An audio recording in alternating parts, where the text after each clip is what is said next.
Bapak Ibu peserta webinar yang berbahagia, melangkah ke acara berikutnya adalah keynote speech yang akan dibawakan oleh Ketua 1 Koordinator Bidang Penguatan Organisasi Dewan Pengurus Korpri Nasional, Bapak Dr.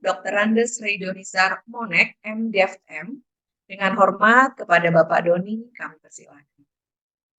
Baik, terima kasih Mbak Eka. Selamat pagi dan salam sejahtera pada teman-teman semua. Sebetulnya saya tidak lebih mewakili dari Pak Ketua Umum, yang sejatinya beliau akan hadir bersama kita menyampaikan sambutan.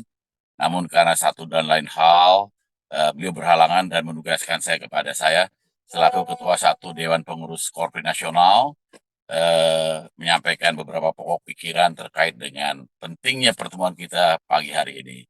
Untuk itu saya ingin menyapa dulu para teman-teman yang ada di seluruh Indonesia. Begitu saya ucapkan Korpri, kita teriak bersama maju terus ya. Saya bilang, Korpri.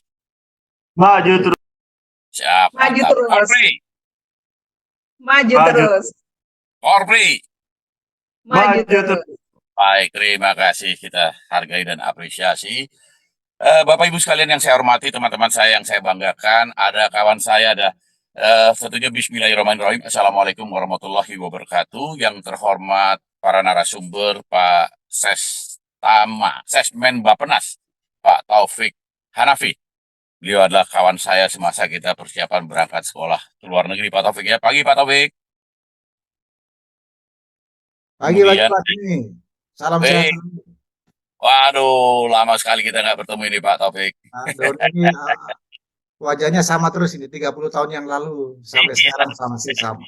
Bareng kita dengan Bambang Susantono Pak ya, mempersiapkan diri sekolah ke luar negeri untuk memperbaiki nasib katanya kan. Alhamdulillah kita semua sekarang bisa jadi eselon 1 semua Pak. Pak Taufik senang sekali bergabung dengan kita. Ada juga kawan kita yang baik, Adinda Agus Yudi Wicaksono, yang hadir bersama kita sebagai PLT ASDEP pada Kementerian Perdagangan Aparatur Negara Reformasi Birokrasi. Dan teman-teman para sahabat ASN dimanapun berada, tentunya kita pertama-tama mengucapkan puji syukur kepada Allah Subhanahu Wa Taala atas limpahan rahmat dan karunia-Nya sehingga kita semua dapat berkumpul bersama dalam keadaan sehat walafiat, tidak kurang suatu apapun dalam menyongsong atau menghadiri sebuah webinar yang saya pikir cukup sangat penting ya, karena Pak Taufik sebagaimana kita ketahui 3 hal yang paling diperebutkan di dunia ini kan 3 ta, harta, tahta, dan wanita, kira-kira gitu kan. Jadi ini terkait dengan gaji kan, sesuatu yang memang sangat ditunggu-tunggu. Tadi benar yang saya katakan Ibu Eka, apa dan bagaimana konsep kita ke depan. Nah, Bapak Ibu sekalian, tentunya kalau kita kembali kepada Undang-Undang Nomor 5 Tahun 2014, dia tidak alah berdiri sendiri, ya. Bagaimana diamanatkan cita-cita bangsa dan mewujudkan tujuan tercantum dalam Undang-Undang Dasar 1945. Perlu dibangun aparatur sipil negara yang memiliki integritas, profesional, netral, dan bebas dari intervensi politik, bersih dari praktek kolusi korupsi dan nepotisme, serta mampu menyelenggarakan pelayanan publik bagi masyarakat dan mampu menjalankan peran sebagai unsur perekat persatuan dan kesatuan bangsa berdasarkan Pancasila dan Undang-Undang Dasar.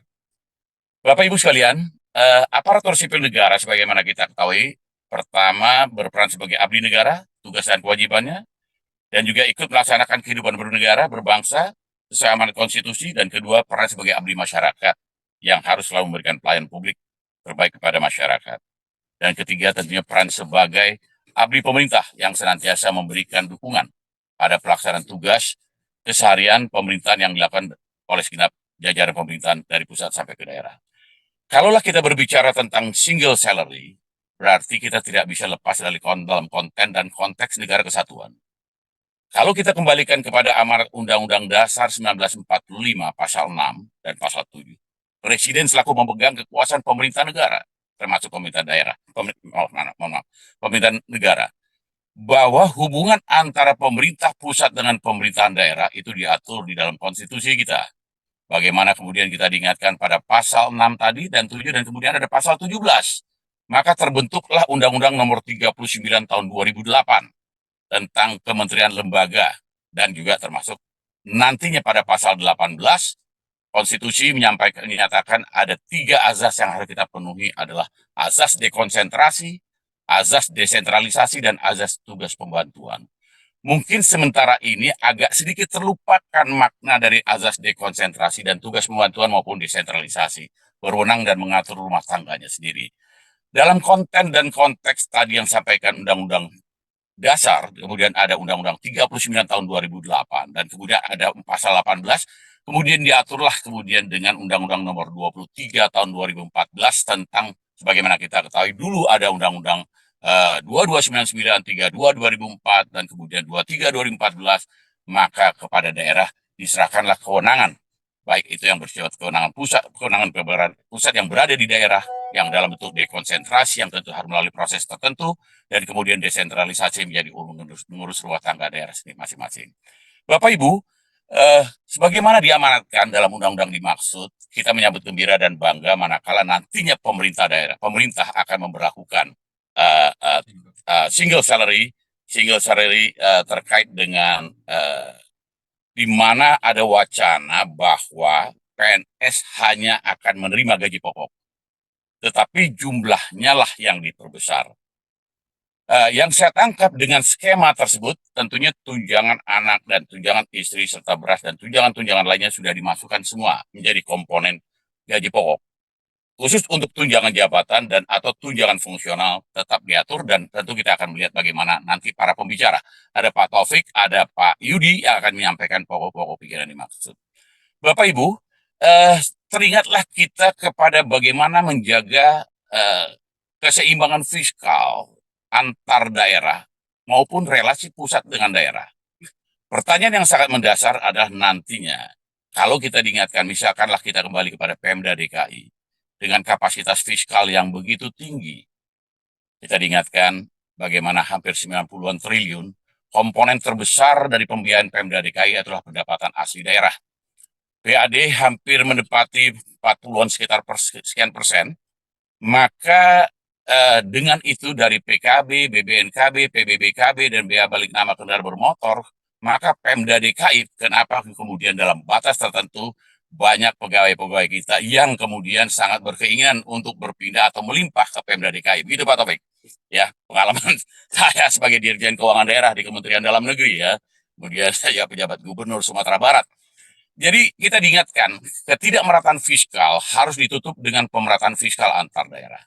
Kalaulah dia akan bersumber dari dana alokasi umum ataupun dana bagi hasil tidak termasuk DAK, katakanlah gaji diserahkan kepada daerah, dan kemudian kalau dia merupakan berasal dari transfer dana perimbangan, tentu perlu dicarikan konsep sehingga apa yang sudah pernah diterima dalam tanda petik, ya meskipun itu kadang-kadang menimbulkan kecemburuan di antar berbagai daerah, kalau kita kembalikan kepada DAU dan DBH, tentunya daerah-daerah yang memiliki sumber daya alam yang baik, seperti misalkan Kalimantan Timur, terlebih terakhir dengan adanya, kalau kita lihat Kalimantan Timur dapat memperoleh sejumlah pembiayaan 260 miliar terakhir dari ekosistem ya, dana karbon dan seterusnya.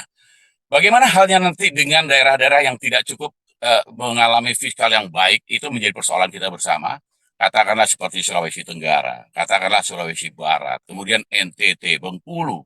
Tetapi dengan daerah Riau, katakan kemudian juga Sumatera Selatan yang relatif, kemudian katakanlah juga Sumatera Utara, dia mempunyai sawit ya dan seterusnya, dia ada bagi hasil sawit dan seterusnya, pasti mereka mempunyai kelebihan fiskal yang cukup baik untuk melakukan, diantaranya adalah memperbaiki tingkat kesejahteraan bagi pegawai negeri sipil. Nah, persoalan-persoalan inilah yang tentunya dengan tentunya kita harus mentreatmentnya sedemikian rupa sehingga pemerataan fiskal antar daerah, kecukupan fiskal harus menjadi perhatian kita utama, dan dari sumber manakah akan kita gunakan, apakah itu dari transfer dana perimbangan dan seterusnya kepada daerah, yang tentunya harus kita perhatikan isu-isu daerah yang tentunya katakanlah juga katakan Papua dan ataupun mungkin juga terkait dengan Maluku, dan terakhir kemarin saja ke NTT, misalkan di sana ada tunjangan kemahalan dan seterusnya. Apa yang sudah take it for granted, take home pay yang telah diterima oleh PNS selama ini, tentunya manakala nanti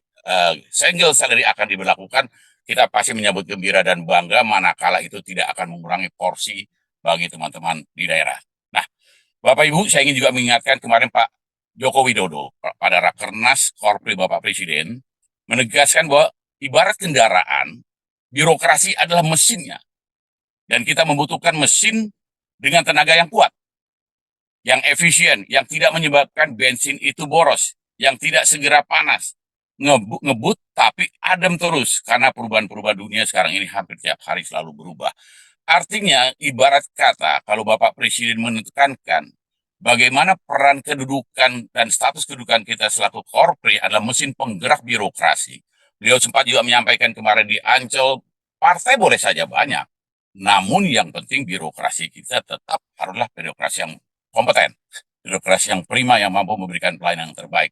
Tentunya harus disupport dengan bensin yang baik pula, Pak Taufik.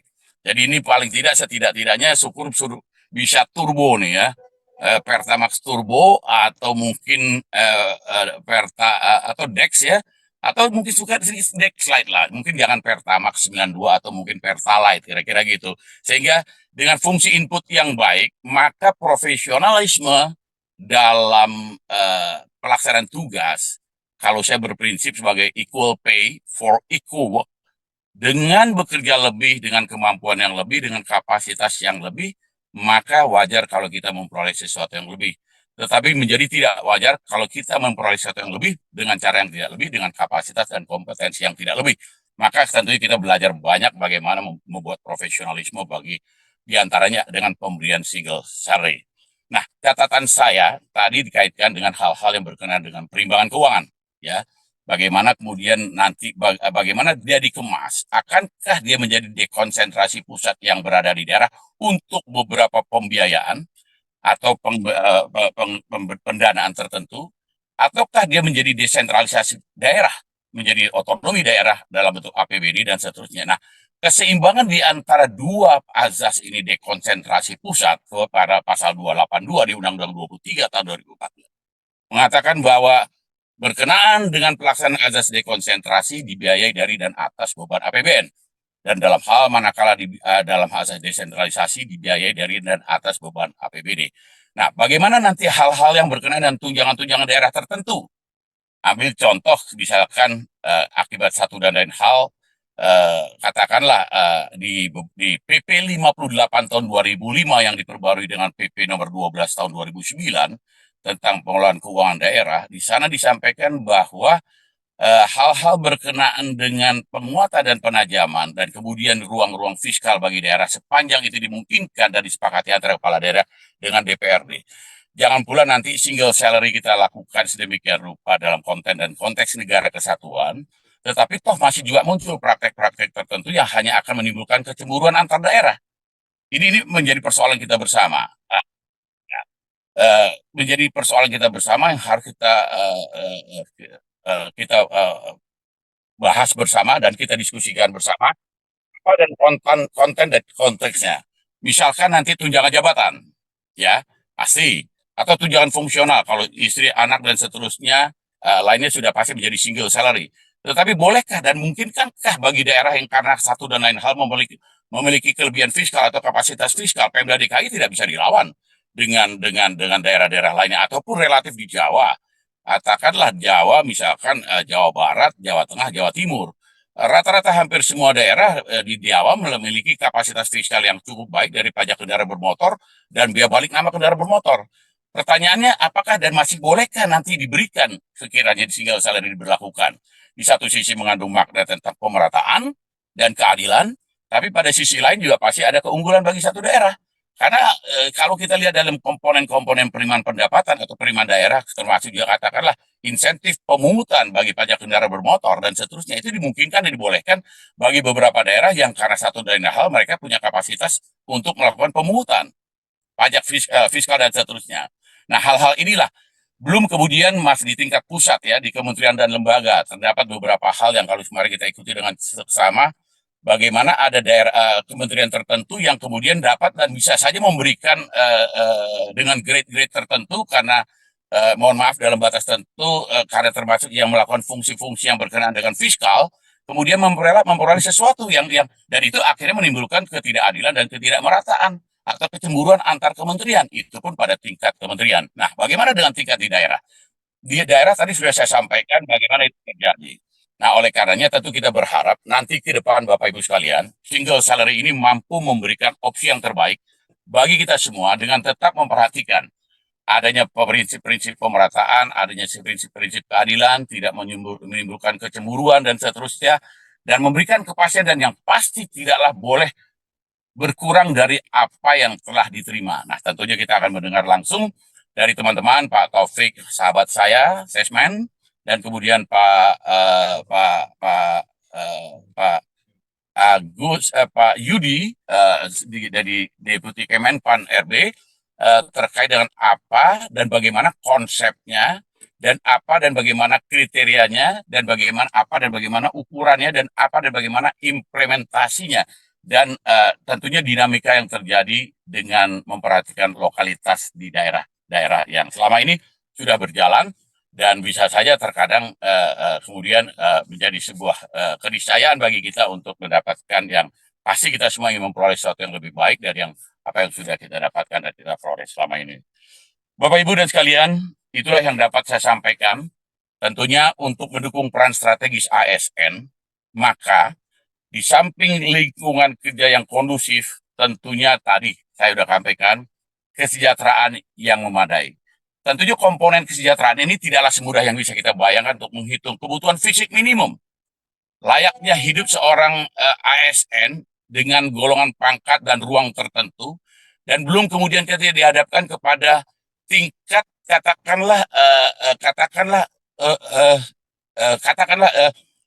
ruang beban kerja, tempat bertugas, dan seterusnya, keluasan wewenang, tidaklah berbanding lurus dengan tanggung jawab. Kalau kita ikuti dengan seksama, setingkat katakanlah eselon 1 pun sampai kepada tingkat eselon 4, bagaimana keluasan wewenang, beban, dan tanggung jawab, dan kita dapat mengukur kebutuhan fisik minimum, layaknya seseorang yang dapat hidup dan tumbuh berkembang dengan katakanlah 2 anak atau kemudian 1 istri dan katakanlah juga dengan 1 pembantu misalkan kalau ada, tentunya berapa sih kebutuhan fisik minimal yang dapat diterima oleh seorang PNS untuk dapat hidup layak. Karena itulah salah satu tugas negara untuk mensejahterakan bangsa, mensejahterakan pegawainya untuk memperoleh keadilan. Nah, sementara yang kita temukan di beberapa tempat juga masih terdapat perbedaan yang ketidakmerataan pendapatan dan penghasilan take home pay yang dalam batas tentu bisa saja menyebabkan distortif pada praktek dan dinamikanya.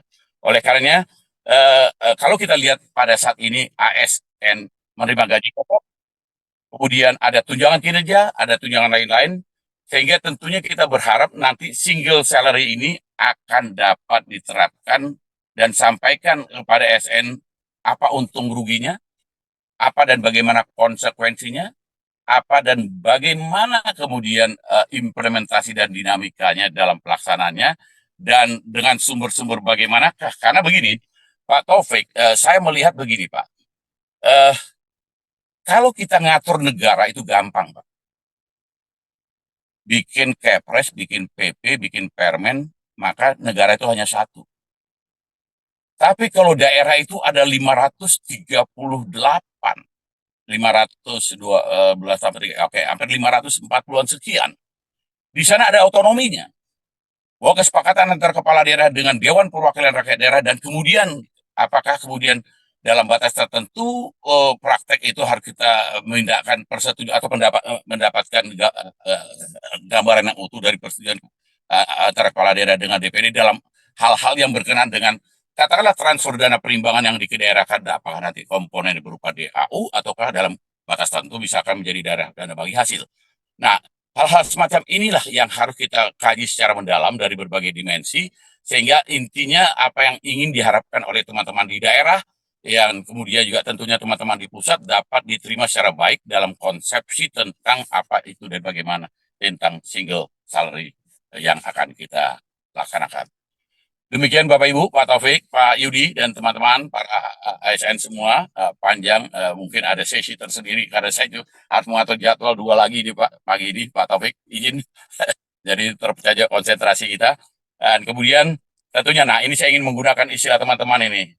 Pada prinsipnya apapun makanannya, minumnya adalah tetap minuman teh botol, kira-kira gitu. apapun konsepnya, misalnya konsep single salary, yang penting bagi kita tentunya ASN harus semakin sejahtera. Tentu kita apresiasi terhadap langkah-langkah dan upaya yang dilakukan oleh pemerintah untuk mensejahterakan teman-teman kita ASN sebagai penggerak birokrasi. Tentunya kita sangat mengapresiasi terkait dengan konsep ini dan pemahaman terkait dengan pentingnya single salary pada pagi hari ini. Semoga teman-teman sekalian yang hadir bersama kita mulai dari Indonesia, hampir 6.000 orang ini Pak Taufik ini, Pak Yudi, 6.000 orang hadir bergabung bersama kita ingin mendengarkan fatwa dari Pak Taufik dan fatwa dari Pak Yudi, yang tentunya juga kita sebetulnya ingin mendengar juga dari teman-teman dari Kementerian Keuangan, dan tentunya bagaimana mengawalnya nanti dalam APBD di Pemda masing-masing pemerintah daerah, tentu dari Kementerian Dalam Negeri yang tentunya mesti kita libatkan untuk menata dan mengurusnya lebih lanjut. Demikian yang dapat saya sampaikan. Akhirul kata, panjang sudah yang saya dapat sampaikan dalam hal dan tutur kata ucapan perbuatan saya dan kurang berkenan, maka saya menyampaikan permohonan maaf. Saya orang Minang, Pak Taufik. Orang Minang ini sedang dengan petata petitih saja, Pak. Condong mato kanan rancak, condong salero kanan lama. Single salary latar agak-agak. Mudah-mudahan dapat mensejahterakan teman-teman kita, baik di pusat maupun di daerah. Akhirul kata, dengan mengucapkan Bismillahirrahmanirrahim, maka webinar Korpri seri ke-35 saya nyatakan dibuka. Wabillahi taufik wal hidayah. Wassalamualaikum warahmatullahi wabarakatuh. Dewan Pengurus Korpri Nasional, Ketua 1, Dr. Andes Raido Nizarmunek, Master in Development Management. Terima kasih. Waalaikumsalam warahmatullahi wabarakatuh. Terima kasih Pak Doni yang telah memberikan keynote speech acara kita pada hari ini. Sehat dan sukses terus ya Pak, apalagi kegiatannya padat merayap nih. Bukan cuma traffic yang pamer padat merayap, tapi kegiatan Pak Doni juga. Pak, izin Pak, Bapak dari Minang, saya dari Sumatera Utara, orang Batak Pak. Nggak bisa kalau nggak berpantun ria. Izinkan saya menyarikan pesan Pak Doni dalam sebuah pantun ya Pak. Jalan-jalan ke Tegal, cakepnya mana nih Pak? Tidak lupa main gangsing. Wacana gaji tunggal disesuaikan dinamika fiskal masing-masing. Wah, mantap. Baik. Bukan dinamika Baik, fiskal semata, Mbak, tetapi peningkatan pendapatan negara akan berimplikasi kepada fiskal daerah dan tingkat kesejahteraan teman-teman kita di pusat maupun di daerah. Baik, terima kasih Pak. Harapan kita ya Pak, kesejahteraan ASN terus meningkat ya Pak. Ya. Sehingga kita bisa fokus untuk bekerja dan melayani bangsa tanpa harus memikirkan apa yang ada di rumah nih Pak. Baik, Bapak Terima Ibu. kasih, salam. Terima kasih Pak Yudi. Terima kasih teman-teman. Salam semua teman-teman ASN seluruh Indonesia. Korpri. Korpri. Sehat Pak Ketua. Mari Pak. Korpri. Maju terus. Maju terus. Korpri, maju terus. Korpri, maju terus. Sama-sama. Salam. Salam Bapak, maju terus ya.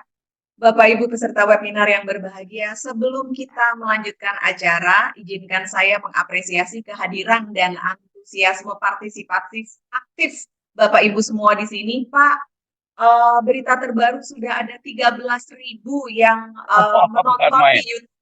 Luar biasa. Dan juga 1.000 orang di Zoom ini sudah penuh, jadi sempat terpental-pental tadi ya. Oh, tambahan baru ternyata bukan 13.000 Pak, bahkan sekarang sudah 15.000. Oleh karena itu berikan tepuk tangan online Bapak Ibu, atau bisa di kolom chat atau lewat reaksi tepuk tangan Bapak Ibu sekalian, luar biasa. Terima kasih. Bapak Ibu peserta webinar yang berbahagia, kita masuk ke dalam bulan ulang tahun Korpri. Ada banyak sekali kegiatan yang dilaksanakan oleh Korpri. Ada seminar HUT Korpri, lalu kemudian ada kunjungan ke panti bidang bakti sosial, dan ini yang penting nih Bapak Ibu, ada juga dilakukan pemilihan duta Korpri. Diharapkan kementerian, lembaga, Pemda, Pemprov dapat mengirimkan calon duta pria dan wanita maksimal pada Kamis 16 November 2023. Untuk ketentuannya terkait pemilihan duta Korpri, Bapak Ibu jika dibutuhkan informasi lebih lanjut, Bapak Ibu boleh kirim chat atau pertanyaan melalui kolom chat ya, Bapak Ibu. Kemudian eh, terdapat 3 rekor muri nih Bapak Ibu yang akan dilakukan atau diraih oleh Korpri. Yang pertama, donor darah memecahkan rekor muri dengan kementerian dan lembaga terbanyak dilaksanakan mulai dari tanggal 23 hingga 26 November nanti. Kami mengencourage untuk Pemda Provinsi agar dapat menyelenggarakan kegiatan donor darah ini melibatkan instansi vertikal. Kemudian Bapak Ibu terdapat juga rekor muri e-sport. Siapa nih yang suka main Mobile Legend atau PUBG ya? Pendaftaran masih dibuka hingga seminggu dari sekarang, tanggal 31 Oktober. Hadiahnya nggak kaleng-kaleng nih ya, 30 juta rupiah. Bapak Ibu silahkan untuk mendaftar, masih bisa dikejar ini Bapak Ibu hingga 31 Oktober. Dan rekor muri yang ketiga ialah Jalan Sehat Serempak dilakukan di tempat masing-masing. Khusus untuk pemerintah pusat dan Jabodetabek akan dilakukan di HI menuju Monas pada 26 November pukul 6 pagi. Diharapkan pengurus dapat membuat kegiatan yang sama di tempat masing-masing. Start pada pukul 6 pagi di waktu bagian Indonesia masing-masing. Kemudian yang di Jakarta ada pertunjukan hiburan dengan band-band yang hits. Kita nantikan ya. Kemudian puncak acara HUT Korpri akan dilaksanakan pada 29 November di Jakarta International Velodrome Rawamangun pukul 8 hingga 12 siang yang sedianya akan dihadiri oleh Bapak Presiden dan beberapa menteri. Sehingga di acara puncak HUT RI Korpri tersebut akan diumumkan penghargaan Korpri Award dan juga Duta Korpri. Bapak Ibu yang berada di Jakarta atau Jabodetabek, don't miss it, be there. Baiklah, melangkah ke acara berikutnya yang berbahagia, kita akan memasuki acara utama yang telah ditunggu-tunggu, yaitu materi mengenai kebijakan single salary yang akan dibawakan oleh Bapak Dr. Insinyur Taufik Hanafi MUP. Selamat pagi Pak Taufik. Selamat pagi Bu Eka. Sehat Bapak? Alhamdulillah. Salam sehat Ya. semuanya. Pak Taufik Hanafi ini merupakan Secretary of the Ministry of National Development Planning dan juga merupakan PLT Sesmen PPN ya Bapak. Ulang tahunnya baru saja lewat di bulan Agustus tanggal 28 kemarin. Beliau menempuh pendidikan di ITB dan kemudian mendapatkan gelar Master and PhD-nya dari University of Michigan and Harvard, Michigan, USA. Luar biasa nih Bapak. Apa kabar nih Pak? Baik. Ya, kemudian materi yang kedua akan dibawakan oleh Bapak Agus Yudi Wicaksono SSTP MPP atau biasa dipanggil dengan Pak Yudi. Beliau lahir di AB Pura sama-sama Agustus nih, 27 Agustus 1981, merupakan lulusan dari STPDN dan meraih gelar masternya Master of Public Policy dari Michigan State University. Apa kabar Pak Yudi? Sehat Pak? Sehat Bu, alhamdulillah. Selamat pagi Bapak Ibu. Baik Bapak Ibu, sebelum kita memulai acara ini, izinkan saya membacakan panduan dan tata tertib terkait webinar kita. Bapak Ibu, nanti Pak Taufik dan Pak Yudi masing-masing akan diberikan waktu 20 menit untuk memaparkan materinya, dimulai oleh Pak Taufik terlebih dahulu, dilanjutkan oleh Pak Yudi, kemudian akan terdapat tanya jawab kurang lebih juga 20 hingga 30 menit. Terima kasih Bapak Ibu. Jika ada pertanyaan, nanti kami utamakan yang melalui Zoom terlebih dahulu. Setelah itu, Bapak Ibu yang melalui YouTube juga akan kami berikan kesempatan. Baiklah, without further ado, I would like to welcome Bapak Taufik Hanafi untuk memberikan paparannya. Silakan Pak Taufik, the screen is yours. Baik, terima kasih Ibu Eka. Apakah suara saya cukup jelas di sana? Sangat jelas Pak. Baik. Baik, yang kami hormati, sahabat kami 30 tahun yang lalu sudah ketemu duluan sama Pak Doni ini, ya. Apa kabar ini, Pak Doni? Baik, Pak Taufik. Lihat Pak Taufik. Senang sekali. Ya, terima kasih nih, Masih Pak. gagah ya Pak Taufik kan? Aduh, ini tadi Kita pakai di kasa belakang, Pak. iya, Masih keynote-nya ingat kasa belakang. Pak Doni luar biasa. Yang kami hormati ini Pak Yudi ya, dari Kementerian Pan-RB. Selamat Pagi Pak Desmen. pagi. Saya juga didampingi oleh Pak Pri. Pak Pri adalah Direktur Aparatur Negara Kementerian PPN Bappenas, juga hadir di sini Pak Pri ya. Dan yang kami banggakan seluruh sahabat-sahabat ASN seluruh Indonesia yang hadir baik melalui Zoom maupun YouTube yang jumlahnya sudah 15.000 ya, luar biasa. Assalamualaikum warahmatullahi wabarakatuh.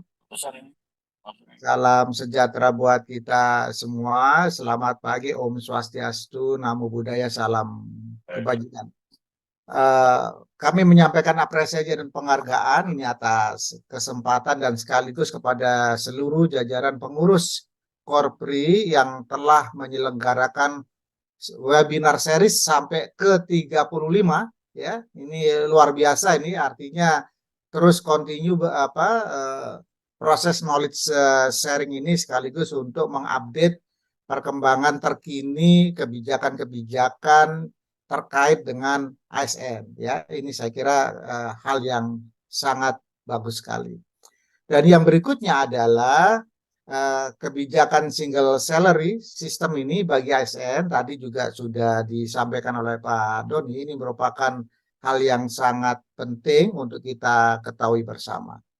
Jadi kami awali bahwa Bapak Presiden, Bapak Joko Widodo dan Bapak Ma'ruf Amin itu di dalam visi misi beliau itu sudah menekankan betapa pentingnya peran daripada ASN ini, ya, di mana kinerja ASN ini sangat ditentukan ekosistemnya, lingkungan kerjanya, termasuk tentu salah satu komponen daripada ekosistem tadi itu adalah remunerasinya, ya.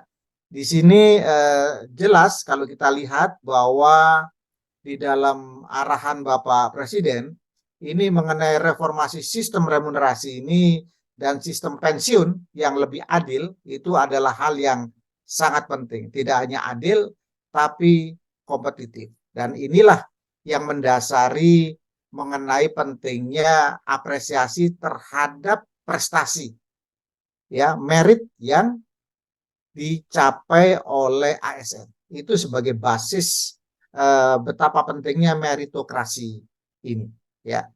Dan kami juga ingin menjelaskan di dalam slide-slide berikutnya bahwa di dalam dokumen rencana pembangunan jangka panjang nasional, ya, Indonesia Emas 2025-2045 itu arah kebijakan mengenai single salary ini juga dituangkan.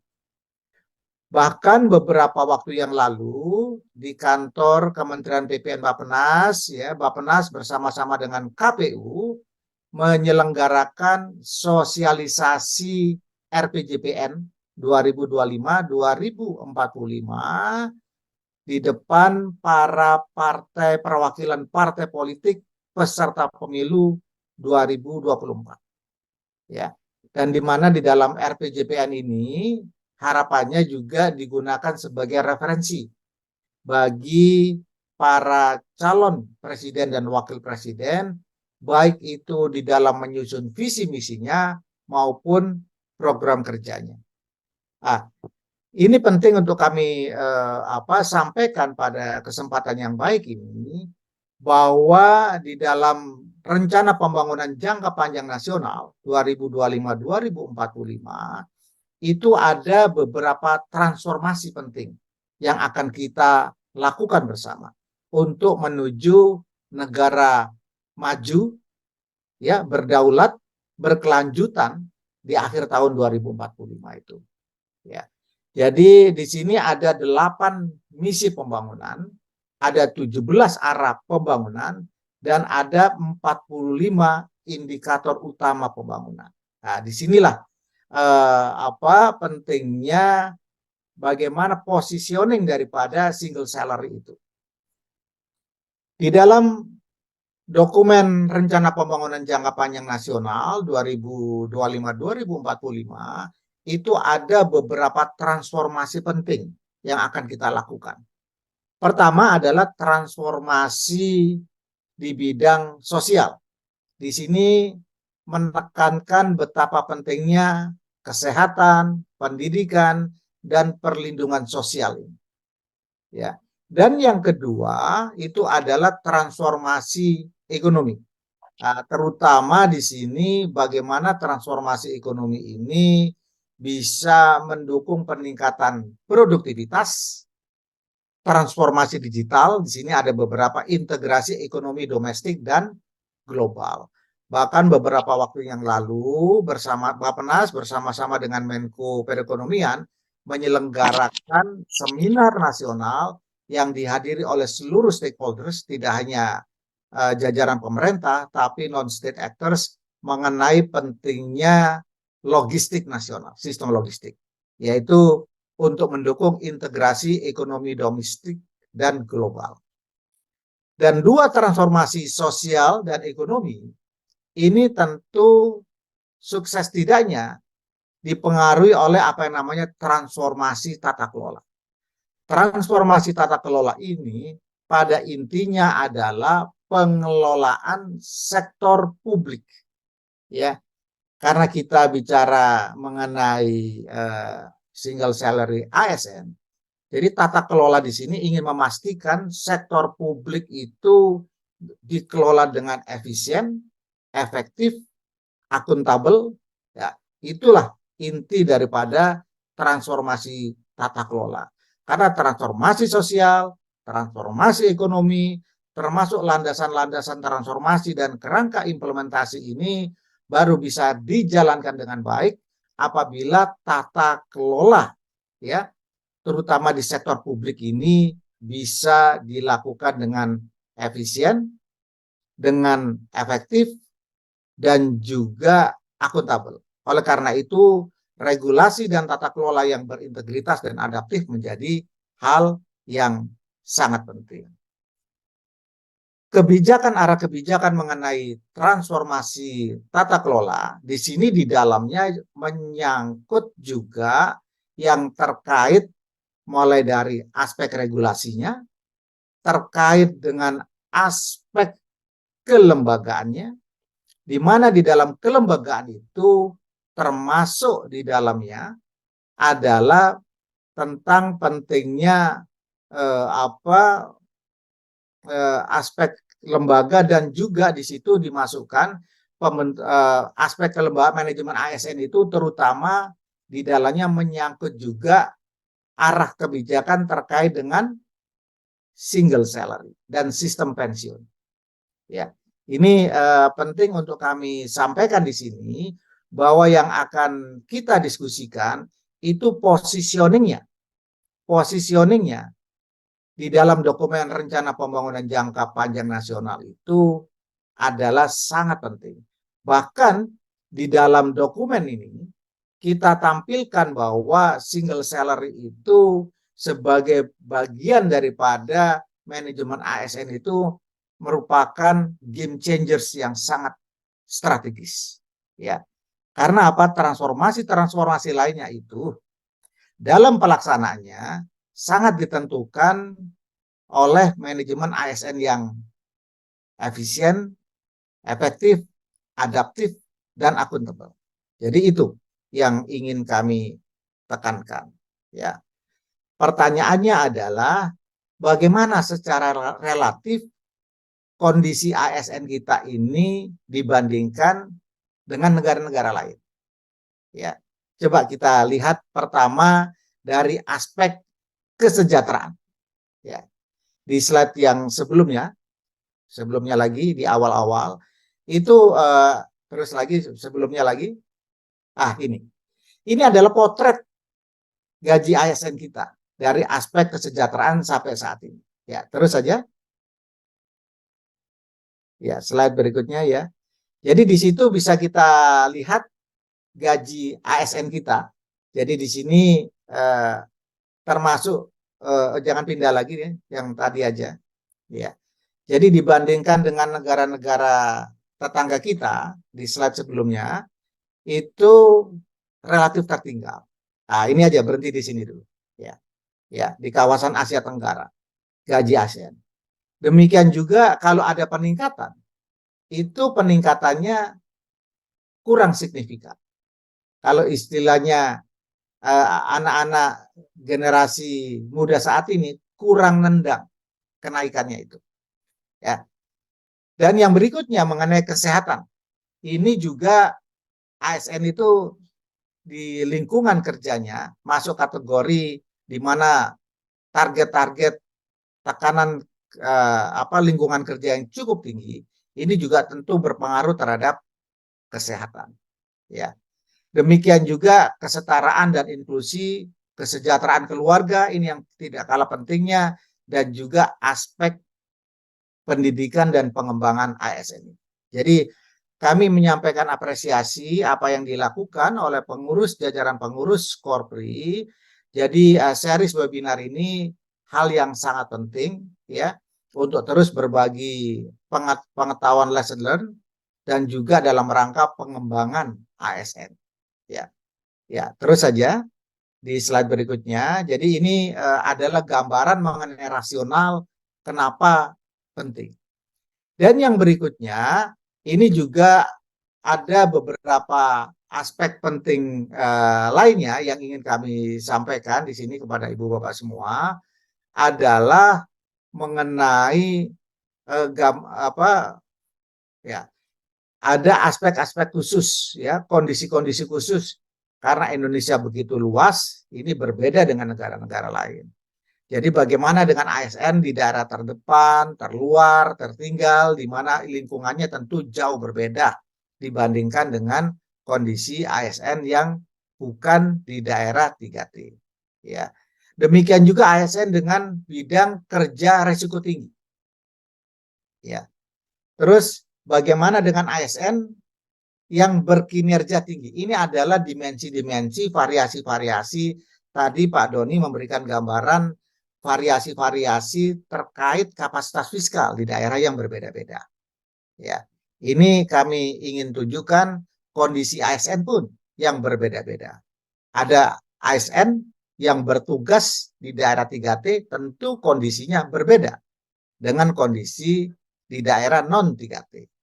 Demikian juga dengan ASN yang bekerja di bidang resiko tinggi. Ya. Tentu seperti pemadam kebakaran, search and rescue itu adalah area-area pekerjaan yang beresiko tinggi. Dan bagaimana kita memberikan apresiasi kepada ASN yang berkinerja tinggi. Nah, itu adalah variasi-variasi. Ya, terus saja ke slide berikutnya. Jadi tadi ada gambaran dan ini adalah dual system yang saat ini kita gunakan. Ada pembayaran gaji pokok ya dan juga di sini pembayaran tunjangan kinerja. Ada metode FSS ya. Ada juga metode yang gradingnya sampai 27. Kalau metode FSS ini gradingnya 17. Dan ini tentu di beberapa kementerian juga sudah dilakukan. Jadi ada dual system dalam pemberian gaji dan tunjangan kinerja.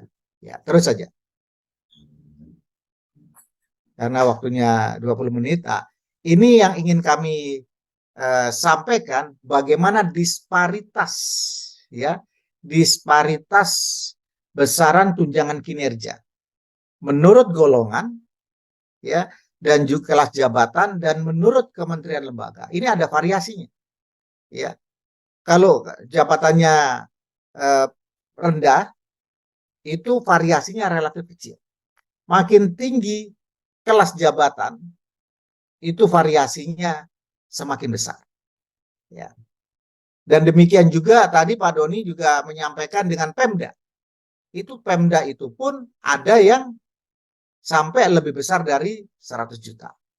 Ada yang sampai, yang medium sampai dengan 44 juta.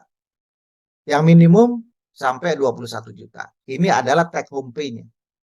Jadi ini adalah pemetaan-pemetaan yang dilakukan oleh Bappenas bersama kementerian lembaga terkait, bekerja sama dengan lembaga-lembaga pendidikan tinggi dan penelitian untuk memetakan bagaimana kondisi saat ini mengenai salary itu, bahkan mengenai take home pay.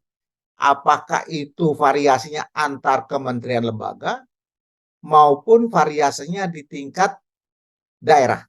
Nah, jadi kita melihat ada variasi-variasi yang ada, baik itu di kementerian lembaga maupun di pemerintah daerah. Ya, terus saja. Setelah kita memahami ini semua, ya, Ibu Bapak yang kami hormati, ini juga kami sampaikan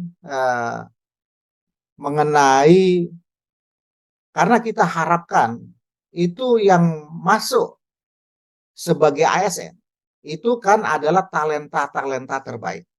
Itu ya, harapannya kan seperti itu. Dan perusahaan-perusahaan di luar itu juga sama. Bahkan beberapa waktu yang lalu kami juga bertemu dengan manajemen Airbus ya di Madrid beberapa waktu yang lalu. Itu mereka juga berkompetisi untuk mendapatkan SDM terbaiknya. Nah, ini adalah gambaran bagaimana salah satu contoh saja lulusan dari ITB maupun lulusan dari UI. Ya, ternyata mayoritas dari lulusan-lulusan itu yang dicari adalah pekerjaan di luar instansi pemerintah. Ya, jadi ini adalah gambaran jenis tempat bekerja saat ini, baik itu yang lulusan ITB maupun lulusan UI. Jadi kita melakukan tracer study. Ya, jadi ini penting karena ke depan kita juga berharap yang menjadi ASN itu adalah talenta-talenta terbaik. Oleh karena itu aspek insentif menjadi penting. Ya, ya terus saja. Ibu Bapak yang kami hormati, di sini kita bisa melihat bahwa setelah kita bekerja, nah ini seperti Pak Doni dan saya ini, ya, ini kami ingin sampaikan ini. Jadi berdasarkan hasil simulasi besarnya manfaat pensiun PNS, ya, itu berkisar 18 sampai 38% dari take home pay yang diterima saat ASN bekerja. Ya, begitu pensiun itu take home pay-nya itu berkisar 18 sampai 38%. Nah, inilah hal yang menjadi penting kenapa yang ingin kita masukkan di dalam arah kebijakan tidak hanya ASN yang aktif, tapi juga yang purna tugas. Ya, karena begitu purna tugas itu take home pay-nya surut ya menjadi 18 sampai 38%. Nah, ini gambaran-gambaran yang ingin kami sampaikan. Ya, terus saja. Ini lewat aja. Ya, ini konsep langsung masuk saja. Ya, terus. Nah, Ibu Bapak yang kami hormati, ini kajian teoritik mengenai equity teori. Intinya kita juga saat ini menyaksikan bersama, ya, bahwa contoh external equity artinya apa? Jadi kasus-kasus external inequity. Kalau ini kan external equity namanya. External inequity itu terjadi apabila kompensasi untuk pekerjaan yang sama di organisasi yang berbeda, itu kompensasinya berbeda.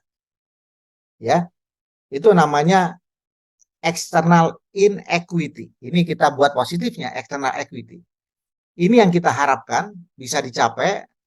Kondisi external equity itu artinya kompensasi untuk pekerjaan yang sama di organisasi yang berbeda, itu seharusnya sama. Demikian juga dengan internal equity. Internal artinya kita bicara di dalam satu organisasi.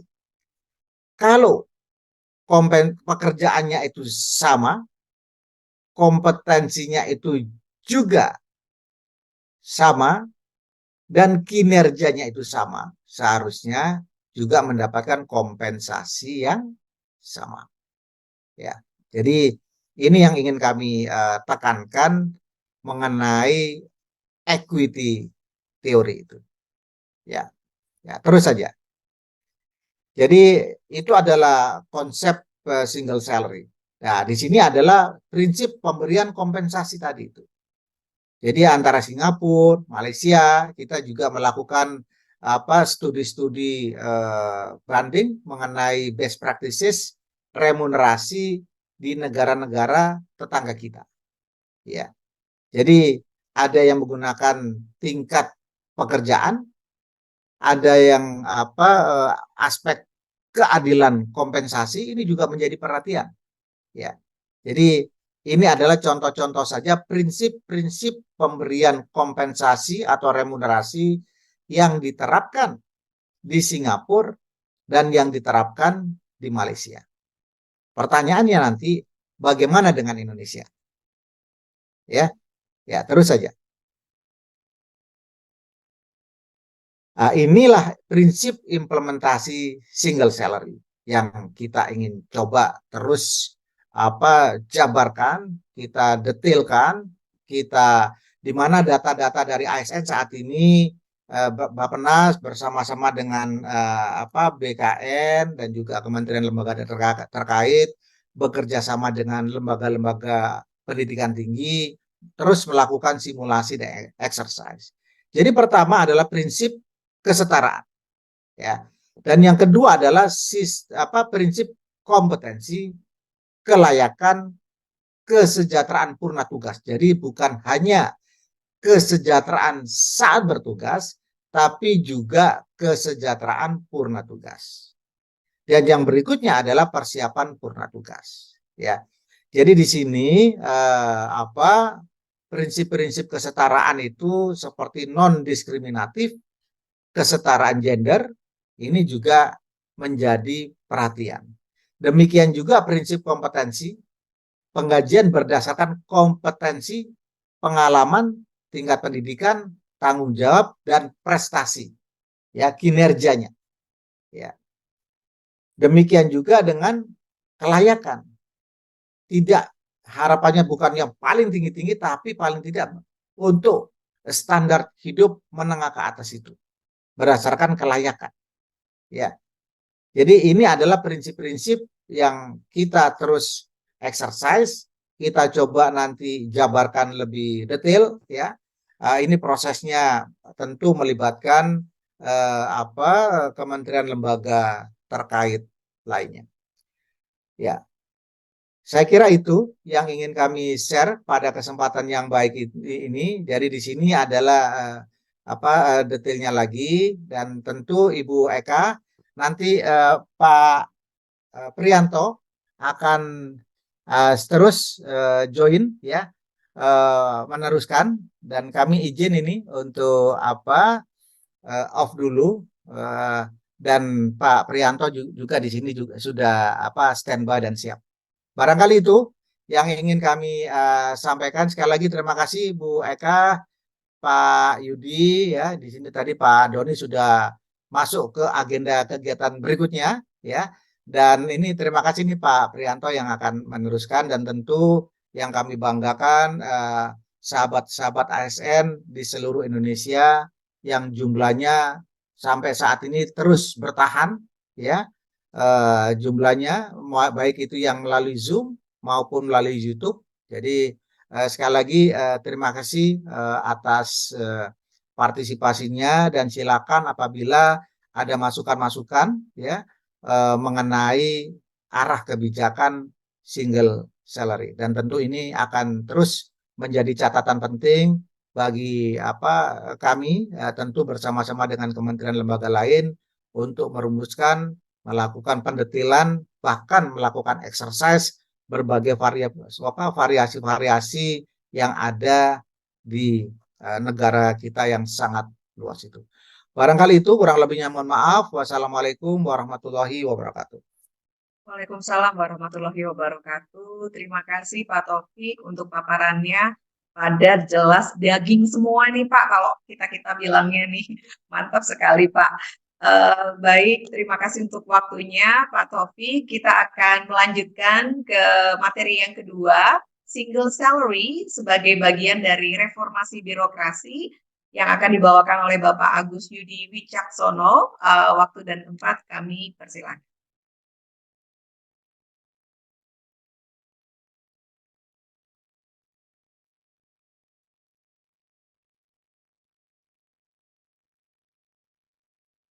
Baik, bismillahirrahmanirrahim. Assalamualaikum warahmatullahi wabarakatuh.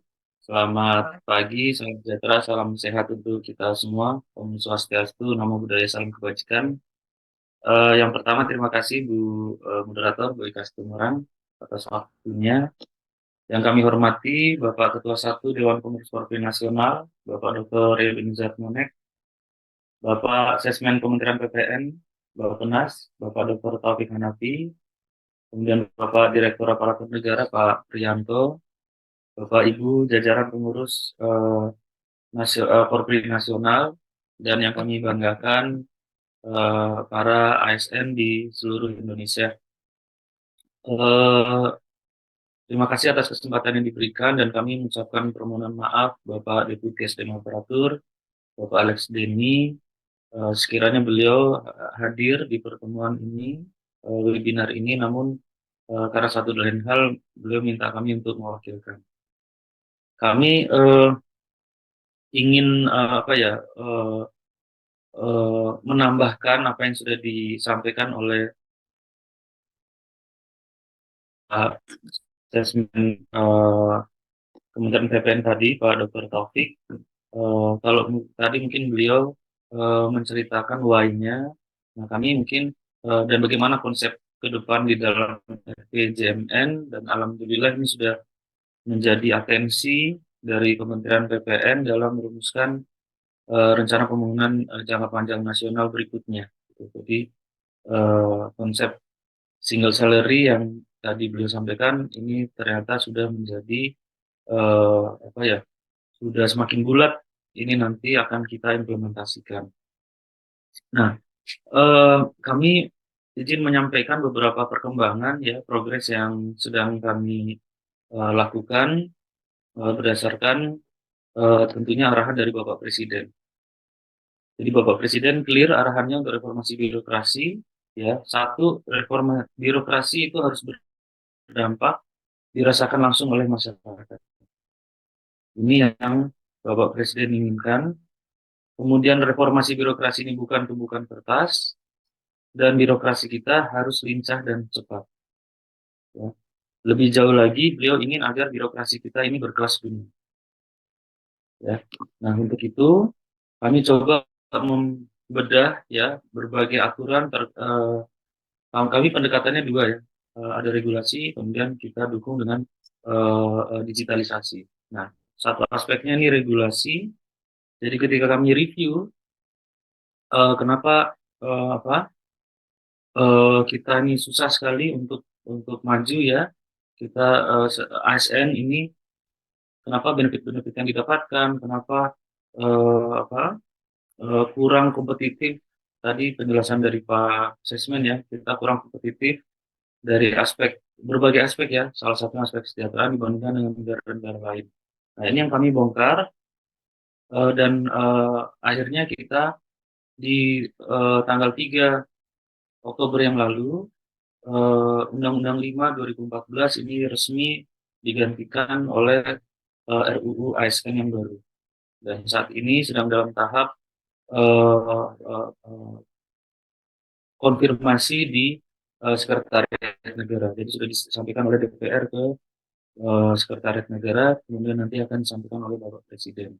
Insya Allah tanggal 2 November nanti kita akan memiliki Undang-Undang ASN yang baru. Nah, paralel dengan proses revisi Undang-Undang ASN yang merupakan prakarsa DPR kemarin, kami juga menyusun PP Manajemen Pegawai ASN. Dan ini akan mencabut seluruhnya 307 peraturan, ada sebagian 16 peraturan, dan ini adalah prakarsa dari Kemenpan RB. Di dalam RUU ASN sendiri memang kita ada 7 klaster ya, ada 7 klaster. Salah satu klasternya ini adalah reformasi pengolahan kinerja dan kesejahteraan ASN. Ya, harapan dari 7 agenda transformasi ASN ini kita outcome-nya adalah birokrasi kelas dunia, indeks persepsi korupsi semakin baik, indeks pemerintahan semakin baik, agar masyarakat pelayanan publik lebih baik dan masyarakat yang lebih sejahtera. Dan ini ditopang oleh salah satu pilarnya yaitu reformasi pengolahan kinerja dan kesejahteraan ASN. Ya, dan di sini yang diatur dalam undang-undang adalah perbaikan komponen kesejahteraan ASN, pemberian pensiun bagi P3K, kemudian komponen penghargaan yang dapat disesuaikan dengan kebutuhan dan constraint anggaran. Jadi Presiden diberikan ruang dalam Undang-Undang ASN yang baru ini untuk menyesuaikan komponen-komponen kesejahteraan untuk pegawai ASN. Kenapa ini penting? Kalau kita lihat Bapak Ibu, di Undang-Undang 5 2014 di pasal 21 ya dan 92 ini kesejahteraan ASN ini eh, haknya itu dikunci di dalam gaji, tunjangan dan fasilitas. Ya, tunjangan pun hanya ada 2 istilah. Ya, ada tunjangan kinerja dan tunjangan kemahalan. Jadi ketika kami mau mengembangkan konsep-konsep tunjangan di dalam RPP manajemen ASN sebelum Undang-Undang 5 2014-nya diubah, itu kami sangat kesulitan. Gitu. Jadi banyak peristilah-peristilahan, konsep-konsep yang bagus, pada akhirnya kemarin tidak bisa kami gunakan karena dikunci di undang-undang. Nah, untuk itu di undang-undang yang baru ini kita memperluas peristilahan dari kesejahteraan, komponen penghargaan dan pengakuan pegawai ASN. Ya, jadi istilahnya ini penghargaan dan pengakuan. Jadi ini lebih luas sebenarnya dari konsep single salary itu sendiri. Gitu. Ya, jadi single salary mungkin yang dimaknai tadi bagaimana seluruh komponen penghasilan itu masuk ke gaji. Nah, ini kami akan jelaskan di sini apa saja komponen-komponen selain dari gaji yang masih nanti bisa diterima oleh pegawai ASN. Seperti itu. Nah, untuk P3K sendiri ini di undang-undang yang lama ya, Undang-Undang 5 2014 diatur di pasal 22 dan 106 di mana P3K tidak mendapat pensiun. Nah, di undang-undang yang baru ini P3K nanti akan mendapatkan pensiun namun dengan skema fiduciary. Jadi pensiunnya diperoleh nanti sama dengan ASN ya dengan masa kerja tertentu bahwa jaminan pensiunnya diperoleh berdasarkan perhitungan iuran yang dibayarkan. Jadi nanti ketika P3K pindah kerja tidak lagi di pemerintahan misalnya ke swasta atau ke BUMN itu nanti prinsip portabilitas dari iuran itu bisa dibawa ke tempat kerja yang baru. Nah, ini ada beberapa komponen penghargaan pengakuan. Yang pertama ini penghasilan. Jadi penghasilan itu nanti ada gaji dan upah, kemudian penghargaan yang bersifat motivasi ini finansial non finansial, tunjangan fasilitas ini ada jabatan dan untuk jabatan individu, Jamsos ini ada Jamkes, JKK, JKM, JP dan JHT. nanti juga ada lingkungan kerja. Karena tadi di penjelasannya Pak Sesmen juga kan, kita salah satu yang tidak kompetitif itu lingkungan kerja kita dibandingkan dengan lingkungan kerja di swasta. Nah, ini seluruhnya nanti akan diatur dalam satu PP, ya, yaitu PP Manajemen ASN. Nah, ini PP-nya, jadi PP ini terdiri dari RPP ini nanti terdiri dari rencananya itu ada 18 bab. eh, di bab 8 nanti ada penghargaan dan pengakuan. Ya, kami sementara masih mendevelop apa substansi-substansi di dalam RPP ini. Kalau konsep yang sebelum RUU ASN ini jadi itu ada sekitar 766 dim, mungkin nanti akan berkembang sejalan dengan disahkannya nanti Undang-Undang ASN yang baru. Nah, tujuan dari pada kita mereformasi kesejahteraan ASN yang pertama itu mendorong motivasi dan kinerja, yang kedua memisahkan ASN yang profesional dengan yang tidak, serta menarik target talent. Ya. Jadi nanti di konsep RPP yang baru, ya nanti kita akan mengenal namanya PIP, Performance Improvement Plan untuk pegawai. Jadi pegawai-pegawai yang apa unperform, ya itu nanti diwajibkan untuk mengambil namanya paket performance improvement plan. Nah, di situ nanti diberikan kesempatan yang bersangkutan untuk memperbaiki, ya, dan diberikan pilihan-pilihan opsi-opsi yang bisa diambil oleh pegawai. Apakah mau keluar atau memperbaiki? Kalau mau keluar dari ASN disiapkan uang untuk eh, keluarnya.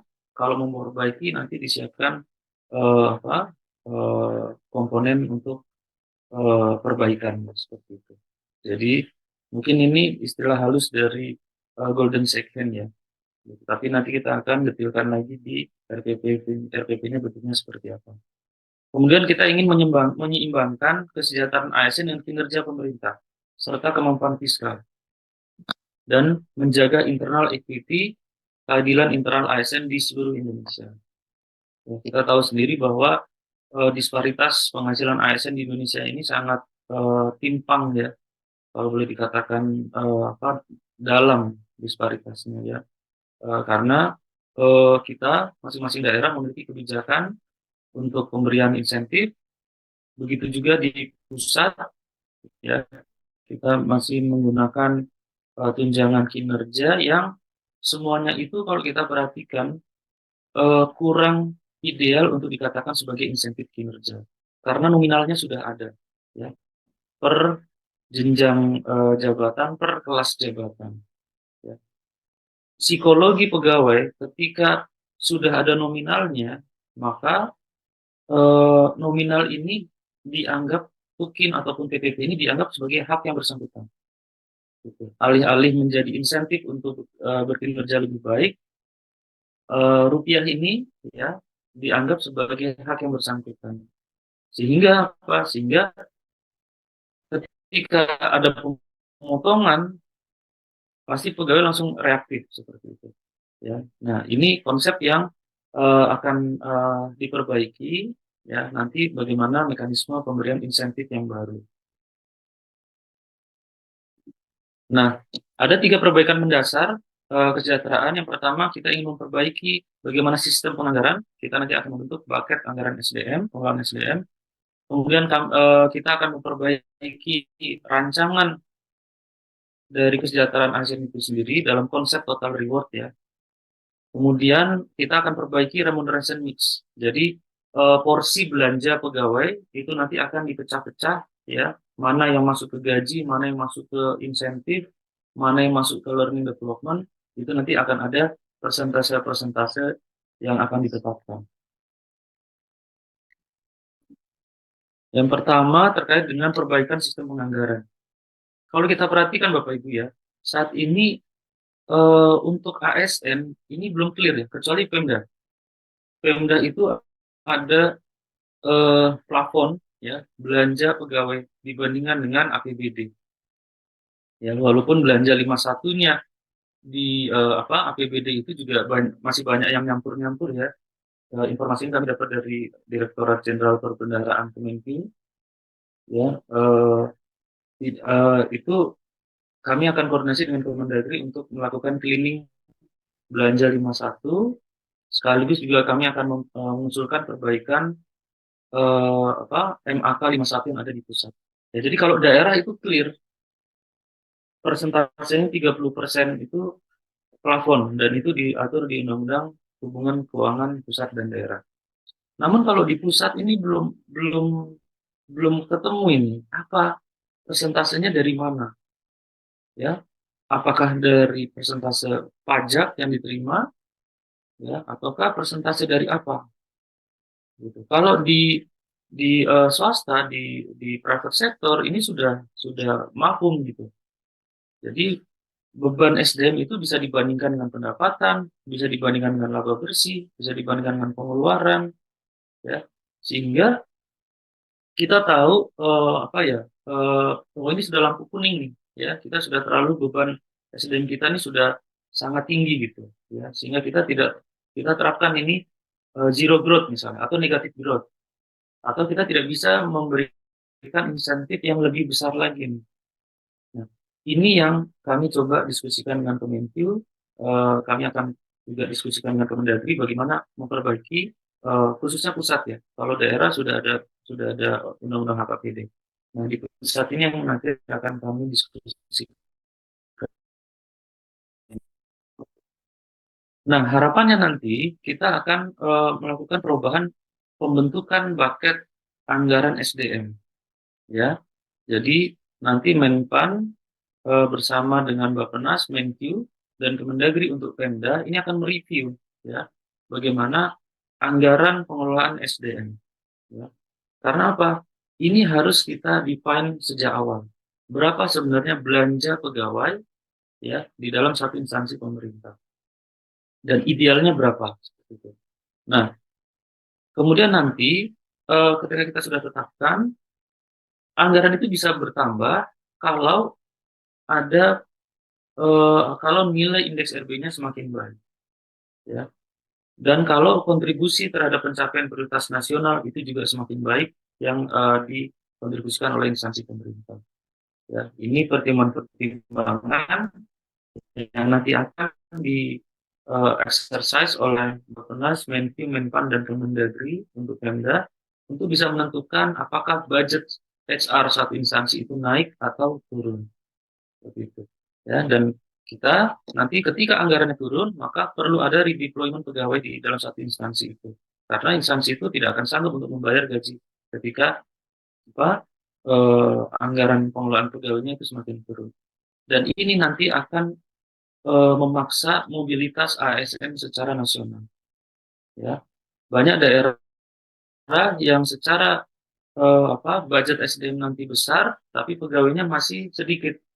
Ya, itu nanti akan kami informasikan melalui platform nasional. Jadi Bapak Ibu pegawai bisa tahu kalau saya mau naik gaji, kalau saya mendapat insentif yang lebih besar, pos di daerah mana saja atau di instansi mana saja yang saya bisa apply ke sana. Ini konsep untuk talent mobility ke depannya. Jadi hubungan dengan kesejahteraan dengan talent mobility ini sangat erat sekali. Nah, ketika kita memperbaiki sistem penganggaran kita, maka setiap pegawai itu ada cita-citanya gitu. Ya, misalnya guru. Jadi kalau guru itu kualitas mengajarnya meningkat, maka lulusannya akan kompetitif. Kalau lulusan kompetitif, maka wira swastawan atau profesional itu akan meningkat jumlahnya. Dan lapangan pekerjaan juga akan tumbuh, sehingga pendapatan negara dari sektor pajak retribusi itu juga naik. Kalau pendapatan pajak negara naik, maka budget anggaran pegawai di instansi pemerintah juga naik. Kalau budgetnya naik, maka gurunya sejahtera. Jadi masing-masing dari kita tuh punya tujuan yang sama gitu. Gimana supaya kualitas kinerja saya semakin meningkat. Begitu juga dengan nakes. Nakes kalau pelayanannya baik, ya, kualitas dasar masyarakat meningkat, masyarakat produktif, wirausahawan profesional meningkat, ujung-ujungnya budget atau anggaran belanja pegawai juga naik gitu. Nah, ini apa ya, mind shifting yang ingin kami sentuh gitu dengan adanya perbaikan sistem penganggaran untuk bucket atau apa ya, basket untuk anggaran SDM gitu. Nah, Pak berikutnya Yudi, perbaikan mohon rancangan izin, total reward. Jadi kalau yang tadi gimana? Pak Tinggal berapa Yudi menit, mohon Bu? izin mengingatkan waktu yang bisa tinggal 5 menit ya Pak. Oke, 5 menit. Oke, saya langsung ke ininya aja intinya. Jadi kalau tadi apa konsep single salary itu ya, jadi apa gaji pokok, tunjangan keluarga, tunjangan jabatan, tunjangan pangan, ya. Sekarang kita masih ada ini, besok kita transformasinya itu adalah pengganjilan itu terdiri dari gaji atau upah, gitu. Jadi disatukan di dalam gaji atau disatukan di dalam upah. Kemudian kita nanti kenal yang namanya range range gaji, ya. Range gaji berdasarkan jenjang. Ini untuk keadilan internal kita. Ya, jadi ketika base dan baseline gaji kita ke depan itu adalah sebagai pejabat fungsional. Ya, karena yang apa konsep untuk tunjangan jabatan itu nanti adalah mereka-mereka yang duduk di jabatan manajerial. Ya, tapi kalau non manajerial itu hanya mendapatkan gaji beserta nanti tunjangan-tunjangan yang lain. Ini ya prinsipnya small overlap dan broadband. Semakin tinggi jabatan, pitanya semakin lebar, artinya rupiahnya juga semakin lebar ke kanan. Nah, tunjangan kinerja atau TPP nanti akan bertransformasi namanya insentif dan bonus. Dan ini kami sudah sepakat dengan Kementerian Keuangan yang sedang menyusun RPP tunjangan kinerja daerah. Jadi RPP Pekinda ini akan disatukan dengan RPP manajemen ASN di bab 8 tadi. Nah, untuk motivational reward ini ada non finansial ya, ada rekognisi formal dan rekognisi non formal. Nah, ini untuk insentif dan bonus. Jadi nanti kita ada mengenal ada insentif 3 bulanan dan ada bonus tahunan. Dan prinsipnya ya, ini kalau gaji tadi maaf saya kelewat ya. Gaji itu prinsipnya adalah hold harmless. Jadi apa yang sudah Bapak Ibu terima saat ini itu dijaga supaya tidak berkurang ke depannya. Itu prinsipnya. Jadi saya ingin meluruskan kalau ada isu-isu bahwa apa dengan konsep single salary atau total reward ini akan membuat penghasilan ASN itu turun. Sekali lagi tidak. Ya, justru kita ingin memperbaiki skema pemberian insentif. Jadi insentif nanti tidak ada rupiahnya. Ya, karena apa? Karena akan dikumpulkan di basket instansi dan akan didistribusikan di bawah ke bawah berdasarkan predikat kinerja unit. Jadi tujuan Bapak Ibu satu, menangkan kinerja unit Bapak Ibu. Apapun jabatan Bapak Ibu. Jadi kita basisnya benar-benar kinerja. Kinerja yang mana? Kinerja unit kita. Ya, gitu. Nah, nanti yang akan membagi insentif, bonus, itu adalah pimpinan-pimpinan unit kerja masing-masing. Ya, jadi sekali lagi tidak ada rupiahnya dulu di sini. Karena apa? Kita belum tahu kinerja unit saya ini di atas ekspektasi istimewa, baik atau di bawah baik. Gitu. Jadi nanti akan berbeda-beda nih masing-masing satuan kerja di dalam satu instansi. Kemudian nanti untuk benefit ya, benefit untuk ASN nanti ada tunjangan jabatan, ada tunjangan individu. Kita kenal nanti ada namanya tunjangan kemahalan, ada THR tetap ada, kemudian nanti untuk tunjangan jabatan ada tunjangan jabatan manajerial. Jamsos nanti ada Jamkes, JKK, JKM, JP, JHT. Ya. Nah, fasilitas kami sedang mengusulkan adanya tunjangan cuti. Jadi di RUU ASN cuti itu maaf di RPP ya konsep RPP ini cuti itu wajib. Jadi pegawai wajib cuti. Ya. Kalau pegawai cuti maka sebelum cuti yang bersangkutan diberikan namanya tunjangan cuti. Nah besarannya sedang kami diskusikan dengan Kementerian Keuangan. Berapa ini besarnya? Dan constraint-nya tetap sama. Constraint-nya adalah budget di instansi tersebut. Kalau budgetnya tidak ada, ya tunjangan cutinya tidak bisa diberikan seperti itu. Jadi ini sifatnya adalah variabel, ya bisa diberikan, bisa tidak diberikan, tergantung dari bucket anggaran yang dikelola oleh masing-masing instansi. Ya, jadi yang kami siapkan itu adalah komponen-komponennya, ya. Yang mengisinya silakan masing-masing dari instansi. Kemudian nanti non-monetary ada cuti, transportasi, tempat tinggal, kesehatan, bantuan hukum, keagamaan, rekreasi, kebugaran, dan yang lainnya. Ini yang sedang kami exercise seperti itu. Kemudian, nah ini untuk menjaga agar tidak kita tidak terlalu loss ya. Ini kita akan memperbaiki skema remuneration mix-nya. Jadi kalau sekarang Bapak Ibu banyak dari kita yang penghasilan dari fixnya itu jauh lebih kecil daripada insentifnya. Bisa 70-30 itu. Tunjangan kinerja atau TPP dibanding gajinya itu jomplang sekali itu. Sehingga apa kita tidak bisa memperbaiki pensiun kita. Tadi data dari Bappenas ya, itu langsung jomplang itu ya. Ketika kita pensiun. Nah, ini yang kita perbaiki. Fixed income itu 40%, variabelnya 30%. Variabel ini insentif ya. Insentif dan bonus. Gitu. Jadi pendapatan fix kita tuh harusnya lebih besar daripada insentif kita. Kemudian benefit ini 25% dan learning ini 5%. Kita nanti kenal namanya kalau di learning ini nanti ada learning wallet, ya dompet belajar untuk pegawai. Jadi pegawai nanti diberikan kesempatan untuk belajar yang sesuai dengan ekspektasi kinerja dari pimpinannya. Nah, terakhir ini sedang dalam proses simulasi ya. Kami ada 8 instansi pusat dan 8 instansi daerah. Daerah kami memilihnya bersama Kementerian Keuangan. Ini simulasinya bersama Ditjen Anggaran dan Ditjen Perbendaharaan. Maaf, Ditjen Perimbangan Keuangan, bukan Ditjen Perbendaharaan. Ditjen Perimbangan Keuangan. Ini basisnya kita ada kuadran 1, 2, 3, 4. Mudah-mudahan sudah bisa merepresentasikan. Gitu. Nah, hasilnya nanti akan kami paparkan dulu ke Bappenas dan kita akan juga berdiskusi dengan BKN. Saya kira itu Bu Eka penjelasan dari kami. Mudah-mudahan bermanfaat untuk Bapak Ibu sekalian. Mohon maaf kalau ada kekurangan. Assalamualaikum warahmatullahi wabarakatuh.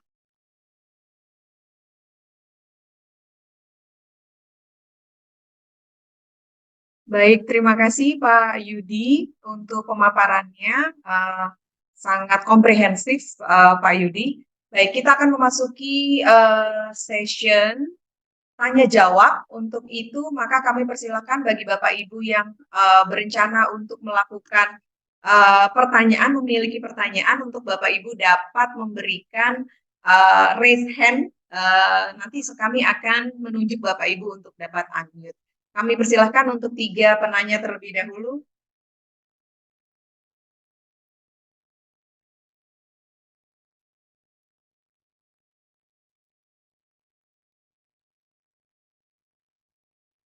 Baik, kesempatan pertama kami buka kepada Ibu SN Lailatul. Baik, terima kasih Mohon, Ibu. silakan Bapak Ibu dapat memperkenalkan diri terlebih dahulu. Iya, saya dari Badan Pusat Statistik. Pertanyaannya, ini kan wacana single salary itu sudah lama ya. Harapannya sih tadinya saya berharap di acara ini ada narasumber dari Kementerian Keuangan. Jadi nantinya bisa dipresentasikan gimana eksekusinya, kemudian penganggarannya. Nah, ternyata narasumbernya belum ada ya dari Kementerian Keuangan. Kemudian yang kedua, tadi dari pilot project itu termasuk Badan Pusat Statistik. Apakah dari keseluruhan instansi yang jadi pilot project itu yang akan diprioritaskan untuk implementasi single salary tersebut? Demikian pertanyaan saya. Terima kasih. Baik, Ibu Lailatul, terima kasih. Mungkin ini akan menjadi masukan bagi kami terkait siapa yang akan menjadi pemateri berikutnya, Ibu. Terima kasih sekali. Baiklah, mungkin ini bisa ditanyakan baik kepada Pak Yudi maupun dari Bappenas tadi Pak Pri kalau nggak salah ya. Monggo. Mungkin kesempatan pertama kepada Bapak Yudi.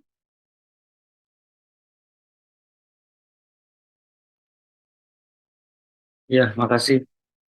Dengan Bu siapa tadi BPS ya? Ibu Lailatul, Pak. Bu Lelatul. Iya.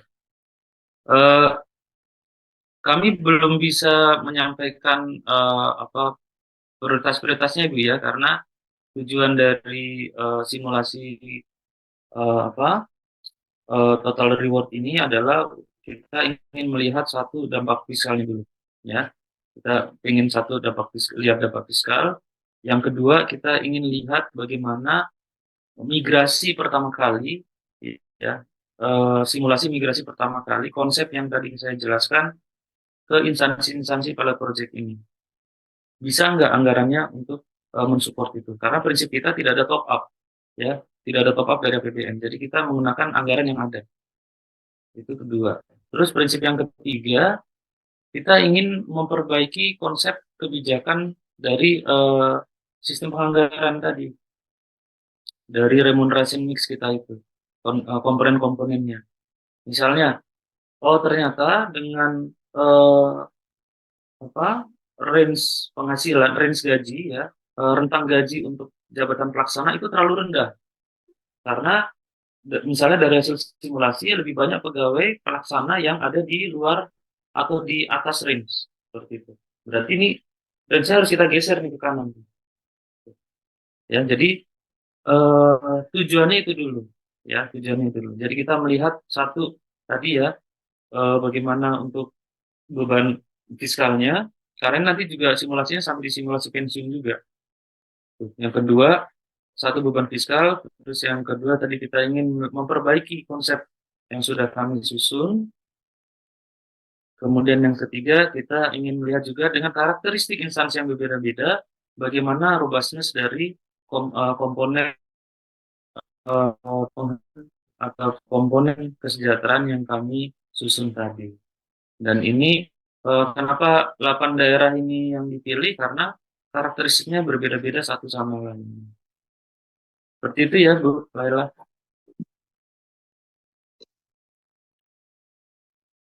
Terima kasih, Bu Laila. Pertanyaan berikutnya, mohon izin dengan ya Bapak Arfian Ade mohon dapat dibantu untuk unmute. Nggih. Sebelumnya izin perkenalkan, saya Arkan Adin Guro dari BPS Kabupaten Kota Baru. Izin menanyakan, yang pertama untuk skema ini, apakah sudah, saya kan sempat membaca yang dari briefing policy untuk single salary ini yang tahun 2017 itu, saya baca untuk metode untuk perhitungannya lah istilahnya. Kemudian kemarin juga ada dapat surat dari itu untuk tunjangan kemahalan dan lain sebagainya.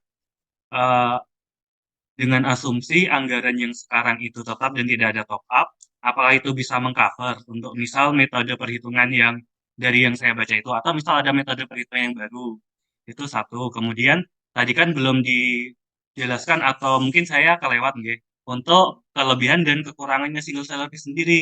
Kekurangan single salary ini apa saja yang tidak bisa istilahnya yang sudah tidak bisa diambil atau didapatkan oleh ASN sendiri karena sudah termasuk di single salary seperti itu. Dua pertanyaan itu saja sih, Bu. Mohon untuk jawabannya. Baik, terima kasih Bapak Kalau Arfian dari kalau BPS. bisa jangan dari BPS lagi, Bu. Udah 2 Oh BPS, iya, jangan baik. dari BPS lagi. Oke. Ini ditampung dulu atau kita pindah ke pertanyaan berikutnya ini Pak Yudi? Mungkin saya jawab dulu, siapa tahu nanti ada kaitannya dengan pertanyaan yang berikutnya, biar nggak usah nanya lagi pertanyaan sama. Oke, baik. Pak Arfian, Iya. ini pertanyaannya kami on hold terlebih dahulu ya. Kesempatan berikutnya, silakan kami berikan kepada dari sekolah nih, mungkin karena tadi paparan Pak Yudi sempat memasukkan terkait kontribusi guru ya. Ibu Widaningsi, kami persilakan. Halo, Assalamualaikum warahmatullahi wabarakatuh. Kedengaran suaranya? Ya, jelas Ibu, Ya, silakan. Alhamdulillah saya berterima kasih sekali atas waktu yang diberikan. Pertanyaan saya yang pertama adalah bagaimana dengan apakah ada untuk pensiun ASN ini untuk diberikan kemudahan untuk yang belum punya rumah ini? Apakah ada? Kemudian kalau ada, bagaimana prosedurnya? Itu yang pertama. Yang kedua, terutama untuk guru ya. Kemudian yang keduanya, mengapa tunjangan daerah di kota itu berbeda-beda? Seperti kalau yang saya tahu itu di kota Bekasi atau Jakarta itu untuk tunjangan daerah guru itu sangat tinggi, sedangkan kalau di Bandung itu kisaran sekitar 700-an ya, di bawah 1 juta malahan gitu. Mohon penjelasannya dan bagaimana solusinya. Terima kasih. Assalamualaikum warahmatullahi wabarakatuh. Terima kasih Ibu Widaningsi. Kami persilakan Pak Yudi. Ya, tadi ya.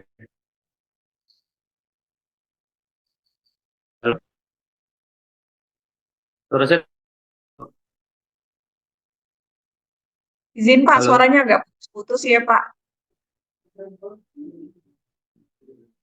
Oh, sebentar, saya ganti wifi.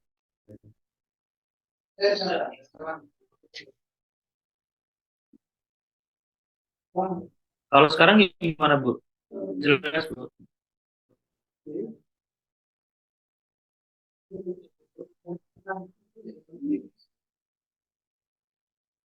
Suara Bu Eka tidak ada. Kalau sekarang gimana, Bu? Udah jelas? Kedengaran, Pak. Halo? Kedengaran, Pak. Udah kedengeran ya? Pak, jelas Ya. Pak sekarang Pak. Ya, silakan. Saya pertama ke Pak Alfian ya. Jadi saya kurang tahu ya konsep yang Pak Alfian masuk di 2017 ya Pak Alfian ya. Saya nggak bisa membandingkan dengan konsep yang lama ya. Mungkin dulu saya belum menangani itu. Ya, tapi prinsipnya eh, konsep perbaikan remunerasi ASN ini bukan hal yang baru sebenarnya. Ya, RPP eh, RPP turunan dari Undang-Undang 5 2014 yang sampai hari ini belum keluar itu adalah RPP gaji tunjangan dan fasilitas, termasuk RPP pensiun. Jadi RPP GTF dan RPP pensiun. Kenapa? Karena perdebatannya itu sangat sengit ketika kita mau mentransformasikan gaji kita dengan skema yang baru. Nah, ini alhamdulillah dengan konsep yang baru ini itu sudah dipaparkan di Kementerian Keuangan, ya, dipaparkan di Bu Menkyu, ke Wamenkyu, ke para dirjen, ya, dan ini ada support yang luar biasa dari Kementerian Keuangan. Jadi jendela jendela apa untuk penyusunan kebijakan ini sudah terbuka sekali nih sekarang. Ya, makanya kami diminta untuk melakukan simulasi untuk betul-betul melihat bagaimana dampak fiskalnya, bagaimana keluasannya nanti di instansi pemerintahnya gitu. Ya, prinsipnya nanti adalah desentralisasi bertanggung jawab. Dan saya beralih ke pertanyaan kedua, apa untung ruginya sistem yang baru ini? Ya, keuntungannya adalah ya instansi pemerintah itu nanti tidak lagi mengajukan usulan-usulan gitu. Misalnya nanti ada pengangkatan jabatan fungsional, ya. Nah, pengangkatan jabatan fungsional itu harus dilihat dari anggarannya ada atau tidak gitu, ya. Anggarannya ada atau tidak, karena tidak ada lagi nanti on top dari pusat. Ya, jadi dengan anggaran yang ada, Bapak Ibu silakan dikelola. Ya. Kalau insentifnya mau besar, maka pilihannya perbesar bucket belanja SDM-nya, ya, atau kurangin pegawainya. Terapkan misalnya zero growth atau bahkan negatif growth. Ya, jadi itu eh, itu eh, plus minusnya gitu loh. Di satu sisi Bapak Ibu leluasa untuk mengexercise penghargaan-penghargaan kepada pegawai, tapi di sisi lain kekurangannya Bapak Ibu nggak bisa minta on top, kecuali Bapak Ibu perbaiki nilai indeks reformasi birokrasinya, atau Bapak Ibu perbaiki kontribusi terhadap prioritas nasional.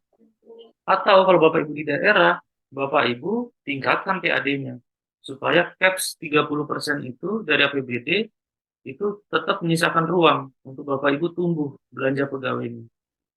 Jadi kalau PAD nggak tumbuh, indeks RB-nya nggak semakin baik, kontribusi prioritas nasional juga tidak semakin tajam, ya budgetnya nggak akan tumbuh, nggak akan ada eh, apa ya eh, fleksibilitas untuk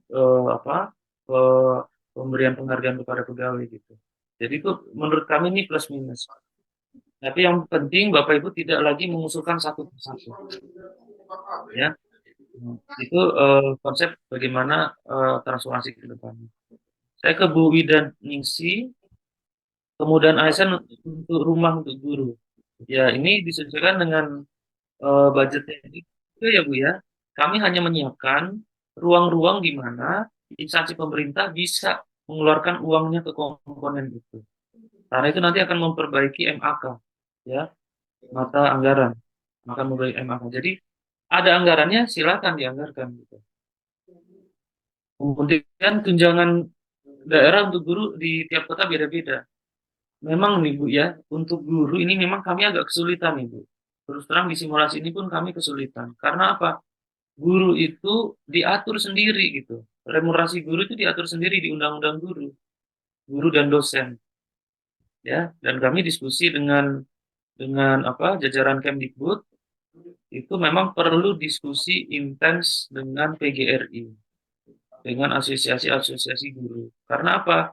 Revisi Undang-Undang Guru, dosen, ini mutlak, Bu. Kalau guru dan dosen mau menerima manfaat sebagaimana yang tadi kami paparkan.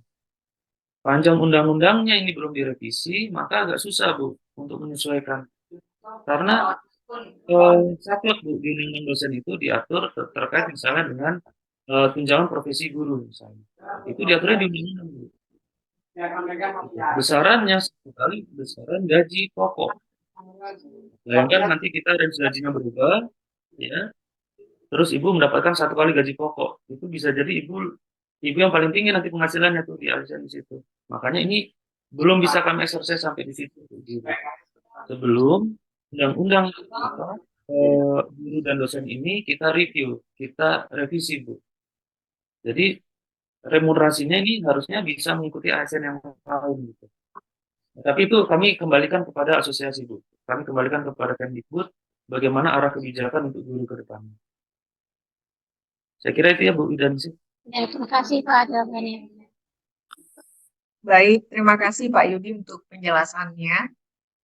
Ada begitu banyak pertanyaan yang sudah raise hand, cuma sebelum kembali memberikan kesempatan buat Bapak Ibu yang raise hand di Zoom untuk bertanya, saya akan mengambil pertanyaan dari chat terlebih dahulu. Ini saya bacakan. Pertanyaan, izin bertanya kepada Bapak Yudi. Kenalkan saya Alfian dari Satpol PP Provinsi Jawa Timur. Yang hendak kami tanyakan adalah bagaimana cara Menpan RB atau Pemda untuk melakukan evaluasi manajemen talenta dalam hal menjaga cash flow single salary setiap ASN yang berada di daerah. Kemudian pertanyaan kedua, misalnya ada ASN yang memiliki cash flow kurang bagus dalam pengelolaan gajinya, di mana dia terlilit pinjaman dan memiliki kolektibilitas kurang baik pada slip di OJK, maka ada bantuan hukum. Ini menarik sekali pertanyaannya. Dan yang terakhir, dalam regulasi pemerintah, apakah tidak ada assessment setiap ASN, utamanya pada bidang fiskal, karena BUMN sudah mempergunakan SLIK atau BI checking sebagai bagian assessment. Mohon perkenanan dari Pak Yudi untuk dapat menjawab pertanyaan.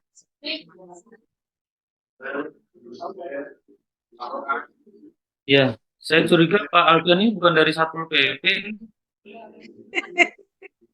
Pertanyaannya kok agak beda gitu ya. Keren ini pertanyaannya nih. Bagaimana Menpan RB Pemda melakukan evaluasi manajemen talenta dalam hal menjaga cash flow? Mungkin dihubungkannya bukan manajemen talenta ya. Ya, jadi di dalam RPP kami kan sedang melakukan belanja inventarisasi DIM ini, daftar inventarisasi masalah ya, yang akan kami solve di RPP. Salah satunya adalah menjaga perilaku penganggaran di instansi pemerintah. Ya, perilaku dalam tanda kutip perilaku ya. Nah, ini karena kita sudah punya kuncian tadi remuneration mix, gaji berapa persen, ya insentif berapa persen, benefit berapa persen, learning berapa persen, kami akan ujinya di situ. Itu satu. Ya. Kemudian yang kedua, kita akan melihat plafon anggaran misalnya untuk Pemda. Dia sudah berapa persen melebihi dari 30% itu. Ya, misalnya dia sudah terstretch sampai ke 50%. Nah, ini harus ada warning memang. Tapi kami akan melakukan cleaning dulu ini di belanja 51 yang betul-betul 51 ini mana ini. Ya, karena saat ini nggak usah di daerah ya, di pusat saja ada belanja-belanja pegawai kita itu yang masuk di belanja 52. Contoh honorarium. Ya, honorarium. Terus misalnya jasa profesi ya, jasa profesi. Itu kita dapat sebenarnya masuk ke rekening kita. Contoh untuk diklat kita, Bangkom kita, itu masuknya di belanja 52 itu. Itu yang mau kita perbaiki untuk masuk di komponen 51. Kita kan perbaiki komponen MAK 51 gitu. Dan itu nanti basisnya adalah evaluasi bersama-sama dengan apa Menq dan Mendagri untuk daerah. Dan outputnya adalah bisa surat hasil evaluasi kami tujukan ke daerah, tembusan Mendagri, tembusan ke BPK. Misalnya ada instansi yang memberikan gaji di luar dari range yang ditetapkan. Ya, kecuali kalau migrasi pertama kali, karena migrasi pertama kali bisa jadi range-nya titik dia menerima take home pay sekarang itu di luar dari range-nya. Itu dimungkinkan. Itu dimungkinkan. Tapi begitu tahun kedua, tahun ketiga udah nggak boleh lagi. Ya, untuk melebihi dari range itu. Yang sudah terlanjur di atas range di freeze di situ. Sampai nanti range itu masuk ke dalam titik mereka. Itulah keadilan internal. Ya, jadi mereka-mereka yang sudah di atas range itu akan di freeze, tidak boleh lagi nambah gajinya. Insentifnya nambah silakan, tapi gaji nggak boleh nambah. Tapi insentif juga dibatasi, nggak boleh lebih dari 75% dari gaji yang fix itu. Jadi kita udah ya ini makanya desentralisasi bertanggung jawab. Tetap akan ada guideline yang nggak akan artinya dibebaskan sebebas-bebasnya dulu, enggak. Ya, tetap ada guideline yang nanti akan kami jagain bersama-sama Menq dan Kemendagri. Kemudian ASN cash flow kurang bagus, dia terlilit pinjaman, apakah ada bantuan hukum? Ya, ini bantuan hukum itu kan salah satu perlindungan ya, atau perlindungan. Nah, ini nanti diskusikannya sama Korpri nih. Bagaimana konsep untuk perlindungan hukum nih? Ya, sama Bu Eka nih. Kemudian assessment ASN utama pada fiskal karena BUMN sudah menggunakan SLIK BI checking sebagai assessment. Saya kurang tahu, nanti saya pelajari dulu ya. SLIK itu apa, BI checking itu siapa. Kayaknya Pak Alfian ini mantan pegawai bank ya kayaknya ini. Ya Bu ya, saya kembalikan ke BK. Saya masih ini nih, masih rooming. Saya belajar ke Pak Alfian nanti. Baik, terima kasih Pak Yudi. Kita membuka satu pertanyaan lagi dari Bapak Ibu yang sudah raise hand. Kesempatan kami berikan kepada Bapak Suwardi dari Bengkulu. Kami persilakan Pak. Ini pertanyaan terakhir ya Pak, mengingat waktu kita memang sudah terbatas ini. Silakan Pak Suwardi. Baik, terima kasih Bu Eka. Eh, yang kami mau tanyakan itu kapan eksekusinya? Masalahnya kalau informasi dari internet, masalah single seller ini sudah sangat sentral sekali dibicarakan. Namun kayaknya masih batas sekarang ini, batas sosialisasi kepada masyarakat, kepada kalangan ASN tentang kebijakan single seller. Kami menyambut baik tentang program pemerintah di mana tujuannya untuk memperbaiki daripada ekonomi ASN itu sendiri, termasuk kesejahteraan, kesehatan dan sebagainya. Namun ini yang ditunggu-tunggu masyarakat sekarang ini masalah implementasi. Yang sebagaimana kita ketahui bahwa sekarang ini antara pendapatan ASN itu sendiri yang tidak tidak dendang kalau kata Pak tadi, atau kalau kata Pak narasumber kita tadi, ya, tidak dendang, sehingga kebutuhan yang sekarang ini besar, kemudian penghasil masyarakat di kalangan ASN ini sangat kecil sekali. Nah, ini kita mengharapkan artinya dengan melalui Zoom ini bisa disampaikan oleh Menteri Keuangan supaya aksi daripada sosialisasi kita hari ini bisa dieksekusi dengan cepat. Sebab kita ketahui sendiri, terutama di masalah besaran BBM saja sekarang ini hampir setiap bulan ini ada perkembangan, harga selalu naik, sehingga biaya transportasi untuk menyampai kantor saja sudah mengas, sudah ngos-ngosan kalau bahasa kami, ya, sudah ngos-ngosan. Jadi ini tolong dengan melalui informasi ini supaya kita sama-sama mengawal dan menyampaikan informasi supaya ini secepatnya untuk diskusi. Jadi itu saja Pak narasumber, terima kasih informasinya. Assalamualaikum warahmatullahi wabarakatuh. Waalaikumsalam warahmatullahi wabarakatuh. Terima kasih Pak Suwardi. Pak Yudi, inti pertanyaannya itu adalah satu saja Pak. Kapan sih ini akan dieksekusi nih Pak? Nah, Mungkin betul. ini adalah pertanyaan pamungkas ya Pak, yang ditunggu-tunggu oleh semua viewers, baik yang ada di YouTube maupun yang ada di Zoom Pak. Monggo Pak, silakan. Baik, Kalau terima bisa, kasih Pak Suwardi. silakan. Bisa Kalau saya bisa jawab. tahun 2023 ini eksekusi Pak narasumber. Jangan berlama-lama lagi. Terima kasih Pak, silakan Pak. Ya, baik. Jadi kami masih dalam tahapan, ya, pertama ini kan harus ada kerangka regulasinya dulu. Nggak mungkin kita menerapkan ini tapi tidak ada dasar hukum. Ya, puzzle-puzzlenya ini sudah semakin kelihatan Pak. Pertama, RUU ASN. Ya, tadinya tanpa revisi undang-undang ini pun kami akan laksanakan dengan limitasi-limitasi, banyak limitasi. Ya, karena ini kita rancang sebelum RUU dibahas atau ketika RUU sedang masa pembahasan. Nah, ketika RUU ini selesai, Pak, itu limitasi itu kebuka lebar sekali, Pak. Artinya apa? Peluang kita untuk gaspol menyelesaikan RPP-nya ini sudah terbuka nih. Jadi nggak ada alasan Kemenpan RB, Kemenkyu, Bappenas, Kemendagri ini tidak bersama-sama menyelesaikan ini. Nggak ada alasan lagi. Karena apa? Undang-undangnya sudah terbuka itu. Entah saya yang menyelesaikan, entah nanti pengganti saya atau siapa yang menyelesaikan ini, nggak ada alasan lagi untuk ditunda-tunda, Pak. Gitu ya. Dan ini reformasi terbesar menurut saya, menurut kami, reformasi terbesar terkait dengan sistem penganggaran untuk pegawai. Kita nggak pernah mengalami ini, Pak. Gitu ya. Jadi ini konsepnya bahkan nanti kami sudah melakukan simulasi sampai ke pensiun. Gitu ya. Jadi mudah-mudahan RPP-nya, dan kami diberikan limitasi waktu untuk penyelesaian RPP itu 6 bulan sejak RUU nanti diundangkan. Kalau November berarti Desember, Januari, Februari, Maret, April. Nih, ya. Juni itu harus sudah ada, Pak. RPP ini harus ada Juni. Kalau Juni ada, ya berarti paling lambat ya. Berarti paling cepat ini nanti bisa dilaksanakan itu